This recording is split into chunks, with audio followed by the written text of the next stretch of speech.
Èyí ni ètò ìṣàkóso bí àwọn akẹ́kọ̀ọ́ ti yege lẹ́nu ẹ̀kọ́ fún iléèwé Olufemi Model College ní ìlú Ondo. Olufemi Model College wà ní 15 Samakinwa Road C3 ní agbègbè Àkúrẹ́ Garage nílùú Ondo. Iléèwé yìí sì ń gba ọmọ wọlé sí ìpele girama kékeré alákọ̀ọ́kọ́ àti ẹlẹ́ẹ̀kejì. Ó jẹ́ iléèwé tó ń ṣiṣẹ́ tọ ìran ọjọ́ iwájú tí ó dára fún àwọn ọmọ wa láti yege. Àwọn ìlà ìpè wọn wà lójú fọ́nrán.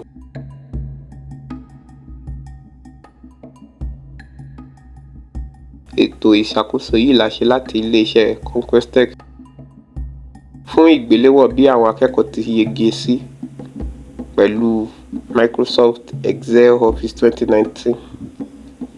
A lè lo àwọn version míì tó kéré ju èyí lọ láti ṣe iṣẹ́ náà. Fáìlì yẹn ó jẹ́ Excel, tó ti bá ṣe pẹ̀lú Excel Microsoft Excel Office 2019 ni mo lò, but a lè ṣe pẹ̀lú àwọn èyí tí ó jẹ́ lower version. So ìgbà tá a bá kọ́ ṣe, ó máa gbé warning kan wá pé macros have been disabled, a máa enable ẹ̀. So nínú spreadsheet yìí, abala méjì, sheet méjì ló wà níbẹ̀. A ní first term data sheet, then first term report. First term report yìí ló ní ibi tí report yẹn máa wà nínú, but data sheet ó ní ibi tó orúkọ àwọn student yẹn máa wà. So àwọn orúkọ yìí wọ́n rí, mo imagine, so assume pé a ní ọmọ bíi 17 nínú class, but ó sì ṣe expand náà, but a fi sí limit yẹn for now. So àwọn subject wọ́n ń ṣe ó wà níbẹ̀. Ìyẹn ó jẹ́ láti fi measure cognitive domain wọn. Then after yẹn, then affective domain wọn náà a measure rẹ̀. Then psychomotor domain, then attendance náà. So ó wà lára nǹkan tí wọ́n máa ń report ní orí report card, report sheet. And so àwọn orúkọ yìí, first column ta ní ID number, then second column name, and gender, date of birth, age, class, club and society. After gbà yẹn la wá ní àwọn subjects tó tẹ̀lé. So tá bá scroll wá sí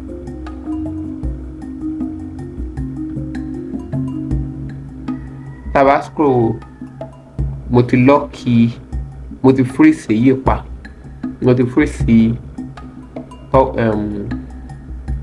freeze orúkọ yìí pa. So tí mo bá sùn a ṣì máa rí orúkọ. So tá bá sùn a ṣì máa rí orúkọ, so a lè mọ orúkọ tí ó ní máàkì kọ̀ọ̀kan. Then tí n bá sùn wá sísàlẹ̀ náà, subject sì máa remain títí di last. Ìgbà tó bá di last, a ní àwọn kankan ní ìsàlẹ̀ yìí, subject summary. So ibẹ̀ láti máa rí minimum score àti maximum score pẹ̀lú average score ní each subject. And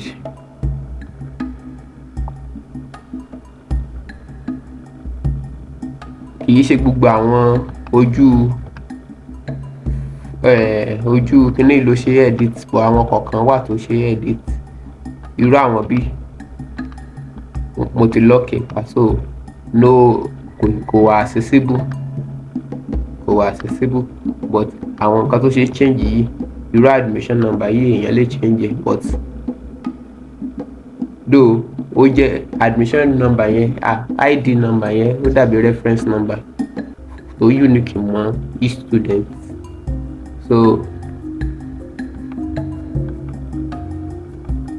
àwọn orúkọ yẹn náà èèyàn lè delete ẹ̀. Mo lè delete àwọn bóyá mo lè delete àwọn orúkọ kan. Tí n bá delete ẹ̀, mo lè replace ẹ̀ sáwọn kan mi, so ìyẹn ò ní problem tẹ̀.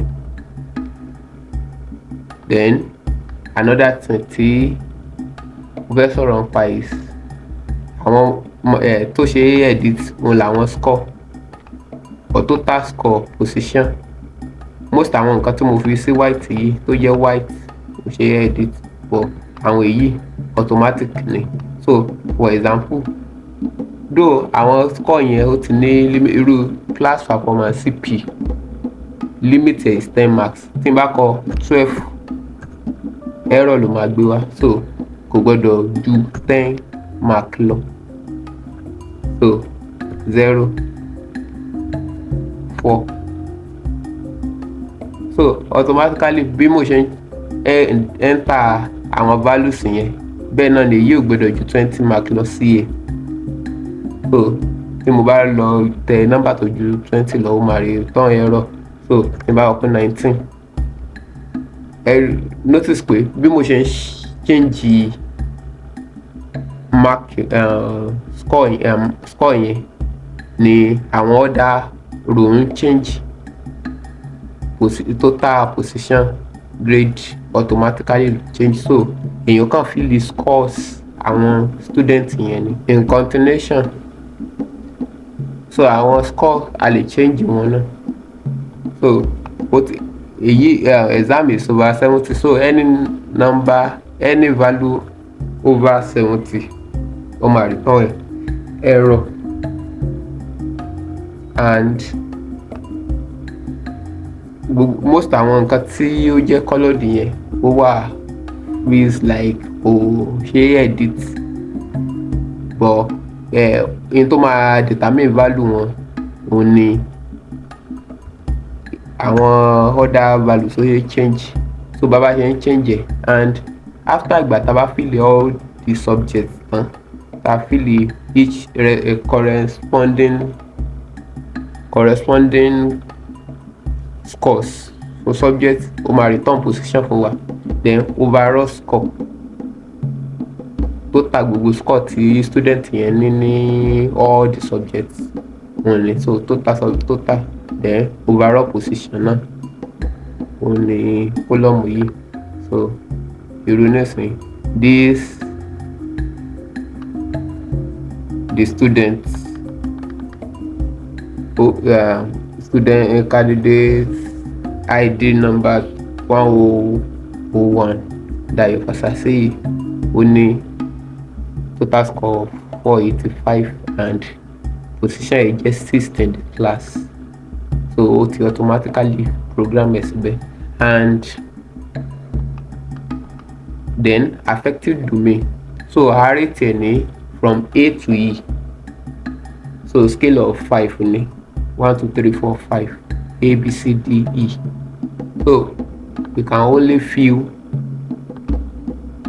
A is the best and E is the worst. So a lè lo drop down, a lo arrow tó wà lẹ́gbẹ̀ẹ́ yẹn láti fi change mú select choice wa. A dẹ̀ lè type ẹ̀ náà pé A, though uppercase A, capital letter A, ètò ṣe return error nìyẹn. So tí n bá rọ pé D, small letter D, ó máa bring error capital D. So bẹ́ẹ̀ náà ni psychomotor náà, E, ó return error capital E. Then attendance yìí, iye time tí school bá open a máa fill ẹ̀ bí bóyá is 57 days ní school fi ṣí. So ó máa sọ fún wa pé okay o, attendance wise 57 náà ló máa report síbí, and iye time tí each respective student fi present in the school. So tá a bá scroll ẹ̀, a lè mọ student tó ní that particular attendance. So a máa fill ẹ̀. So inú gbogbo nǹkan tá a bá fill yẹn nínú data sheet wa, nínú mark sheet wa, ó máa confirm ní each nínú report. So report yìí ń tiẹ̀ gbogbo almost everything náà ni ó ti wà ní kò ṣeé select, every cell ni ò ṣeé select except àwọn cell kọ̀ọ̀kan bíi report báyìí àwọn teachers remark lè type get is a good performance àbí excellent performance, teacher lè kọ orúkọ ẹ̀, signature gan though signature bóyá wọ́n máa fi ọwọ́ kọ ni, ọwọ́ náà fi máa kọ́, náà fi máa tán bá print ẹ̀ síta náà máa kọ́.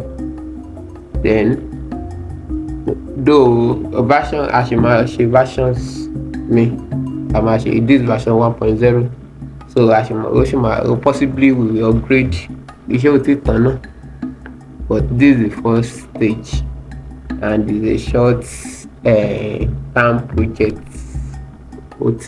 So and we need it, wọ́n need it very soon, so mi lè ṣe more details ju nísìn.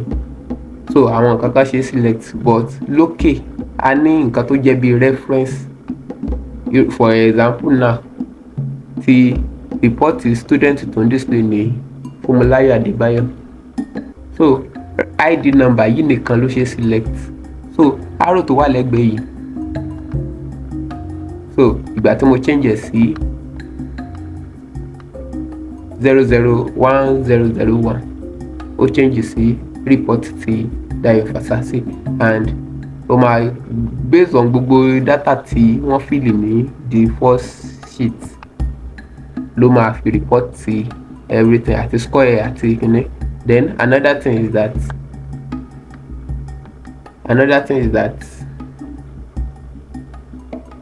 gbogbo performance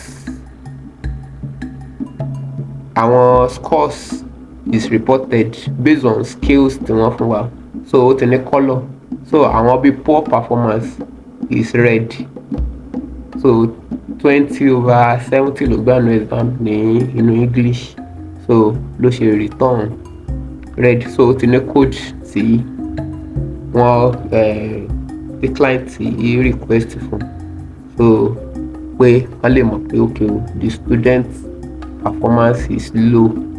For example nínú basic science and technology ó score 2/20 nínú continuous assessment, so ó jẹ́ red, so ó depend lórí scores ló máa determine kíní, ó dẹ̀ show gbogbo ẹ̀ automatic ní ìyókù. Number of subjects offered, ó ti count, yóò count iye subject náà ṣe and iye A1 tó ní, ó ní A1 mẹ́ta, iye B3 tó ní, so and so like that, so kò as easy as that, kò le púpọ̀, ó easy láti ṣe operate. And tó bá dẹ̀ bóyá àwa ti ṣe tán o, àwa àti fill èdè kókó, nǹkan tó ṣe kókó jù ni pé ká fill kí àwọn nǹkan tó wà lórí bí kó correct. Àwọn data tá a bá need a lè delete wọn, tó yẹ a lè delete àwọn student tí ó ṣe, torí even kì í ṣe pé àwọn student yìí rí wọ́n sì máa change fúnra wọn ní ibi tí, but n tó ṣe kókó ni reference number yìí, so reference number yẹn òun ló máa jẹ́ ID number yẹn ló máa jẹ́ reference wa fún each student tó fẹ́ fi, so táwọn kálá wa fẹ́ fill candidate 1001 a kò máa choose ẹ̀, a lè yẹ̀wò bóyá ó correct and so like that, so wọ́n dẹ̀ lè adjust anything in first term data sheet. So ká ní àti ready láti ṣe iṣẹ́ tiẹ̀, so a kàn print Ctrl P, so report ẹ̀ ni